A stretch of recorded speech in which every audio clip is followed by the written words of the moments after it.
Oke, pemirsa Taulani TV, sekarang saya mau on the way ke tempat Mami Nunung, Polda ya. Mungkin berbarengan sama anaknya, tapi kelihatannya kayaknya kita ketemu di sana aja deh. Soalnya ada beberapa yang mesti diselesaikan dulu. Oke, Gus, makasih ya. Aku pamit dulu. Ya. Oke, kalau gitu kita cabut dulu. Oke. Yes, sekarang kita mau jalan ke Polda, ketemu Mami Nunung di sana ya. Kangen saya sama Mami Nunung. Saya tuh sudah menganggap Mami Nunung itu sebagai nenek saya sendiri ya, karena melihat usia dengan Mami Nunung dengan saya itu kan cukup jauh ya. Walaupun dia nenek-nenek tapi dia tuh keren, dia rock and roll banget. Saya tuh kenal Mbak Nunung itu cukup lama ya, udah hampir 10 tahun dari zaman OVJ dulu kita dipertemukan sampai sekarang. Tapi sebelum kita bertemu di OVJ, saya tuh termasuk para penggemarnya Mbak Nunung. Karena di Sri Mulat dulu kan Mbak Nunung sebagai pemeran utama, dan saya dan keluarga tuh termasuk salah satu fansnya Sri Mulat. Makanya ngelihat Mbak Nunung tuh udah WK ya. Nah akhirnya setelah ketemu di OVJ, kita kerja sama bareng, kita mulai saling tahu kehidupan masing-masing, karakter masing-masing. Mami Nunung itu orang yang sangat menyenangkan. Dia itu walaupun senior, tapi dia low profile.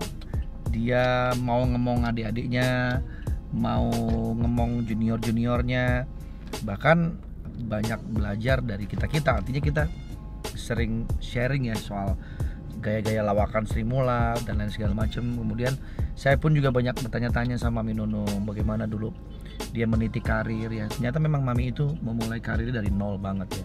Itu yang menjadi contoh buat saya bahwa mencapai sesuatu itu memang perlu perjuangan. Nah memang kalau ngelihat karakternya Mami ini memang orangnya suka ketawa ya. Dia tuh nggak tahan ketawaan gitu. Walaupun dia seorang komedian, tapi dia suka nggak tahan dengan lawakan orang kan. Padahal sebetulnya lawakannya juga nggak penting, tapi dia tuh kadang-kadang dibayangin. Contohnya kayak saya ya. Saya itu kan mungkin basicnya kan bukan pelawak. Saya itu adalah model ya kan. Cuman karena saya sering main di komedi, jadi terkesan dari komedian. Makanya saya nggak mau dipanggil komedian. Saya lebih suka dipanggil sebagai model gitu. Nah, mungkin lawakan saya sama Mami Nunung jauh lah lebih kerenan Mbak Nunung karena dia udah lama di dunia lawak. Tapi hal-hal yang receh dari saya tuh kadang-kadang membuat Mbak Nunung tuh bisa terpingkal-pingkal gitu. Karena dia dibayangin sih. Atau saya ngomong apa gitu kan.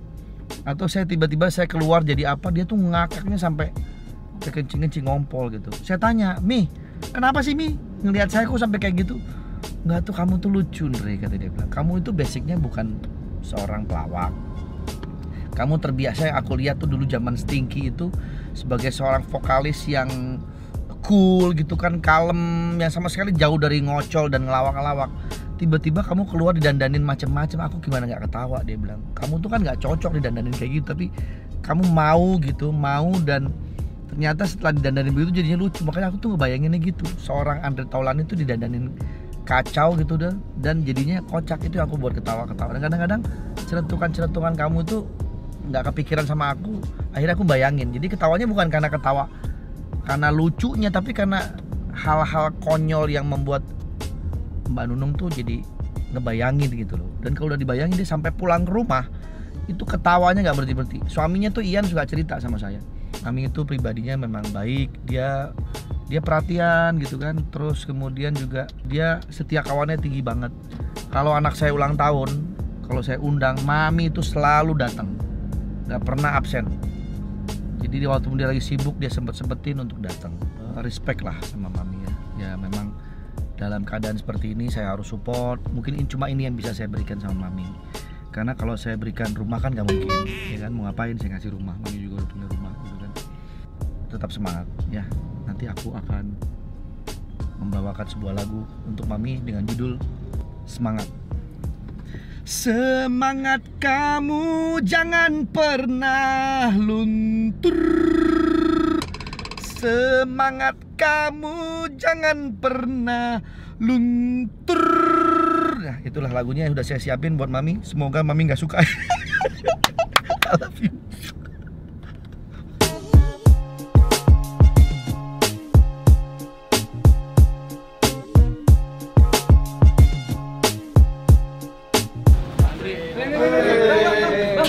Bawa doa dan support untuk Mami Nunung. Oke. Ya, See you. Thank you. Bye.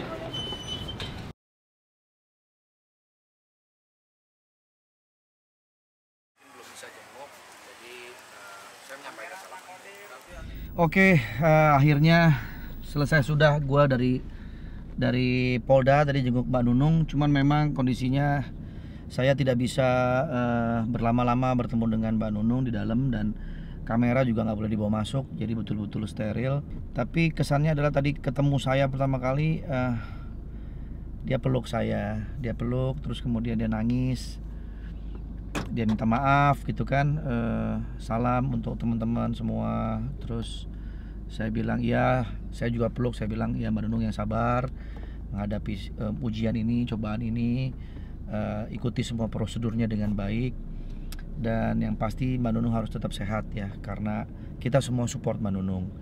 Dan juga kondisi di dalam Mbak Nunung cukup baik ya, saya lihat juga tadi udah senyum dia. Saya ajak ngelawak-ngelawak sedikit supaya dia gak stres kan. Suaminya juga ada tadi, Mas Ian, di dalam. Terus saya bilang, Mbak Nunung, saya panggil Mbak Nunung, Mbak Iin nih. Dia ketawa-ketawa. Saya bilang, Mbak Nunung, pokoknya stay strong, tetap kuat ya, jalanin ini semua. Kita semua support Mbak Nunung. Tadi Mbak Nunung juga bilang salam untuk Sule, untuk teman-teman yang lain gitu. Ya insya Allah saya sampaikan, saya bilang harusnya tadi memang Sule juga ikut, cuman memang kita hari ini nggak janjian. Yang penting hari ini saya puas, saya bisa ketemu Mbak Nunung, saya bisa mendoakan, mensupport dia. Minimal kekangenan saya sama Mbak Nunung sudah terlampiaskan, dan Mbak Nunung juga mudah-mudahan bisa lebih tenang dan juga bisa lebih kuat ya menghadapi ini semua. Di dalam juga saya lihat tadi polisi-polisinya semua baik-baik ya, semuanya juga membantu proses semuanya dengan baik. Saya ketemunya juga nggak lama ya, nggak sampai 5 menit ya, tapi betul-betul mengharukan ya, karena ya saya juga ikut prihatin terhadap kejadian ini. Dan momen yang paling mengharukan ketika tadi saya masuk ruangan, Mbak Nunung lagi di dalam sama Mas Ian, lagi ditanya-tanya sama para penyidik. Begitu ketemu saya, dia peluk saya erat-erat, saya juga gitu. Saya bilang Mbak Nunung yang sabar, yang kuat ya Mbak ya. Pokoknya Mbak Nunung harus kuat menjalani ini semua gitu. Terus tadinya saya mau ngajak Mbak Nunung nyanyi di antara hatimu hatiku. Tadinya aku mau nyanyi begitu aku ngomong udah di stop sama pengacara di situ. Jangan, pasti kamu penyanyi di antara kan gitu. Kok tahu saya bilang begitu kan? Nggak bercanda. Ya intinya gitulah. Mbak Nunung hanya berpesan salam buat teman-teman semua. Saya minta maaf katanya gitu atas musibah ini ya. Mbak Nunung baik di dalam. Pak polisinya semua juga kooperatif, dan semuanya berjalan dengan baik. Mbak Nunung juga udah kelihatan ada senyumnya, udah kelihatan happy gitu ya. Ya insya Allah lah, kita doakan semua, semoga ini bisa cepat berlalu dan Mbak Nunung bisa beraktivitas lagi dengan baik, bertemu dengan sanak keluarga, teman-teman dan semuanya. Ya kira-kira mungkin itu bisa saya sampaikan. Mohon maaf kalau saya nggak bisa dapat gambarnya Mbak Nunung di dalam. Ya karena memang nggak diperbolehkan membawa kamera ke dalam gitu ya. Ya saya mohon semua untuk fans-fansnya Nunung, fans-fansnya ini talk show, kita doakan dan kita support Mbak Nunung, Mbak Iin ini untuk bisa menjalani semua prosesnya dengan baik ya. Terima kasih kalau begitu, saya mau pamit dulu. Ini udah siang nih, mau syuting lagi. Assalamualaikum warahmatullahi wabarakatuh.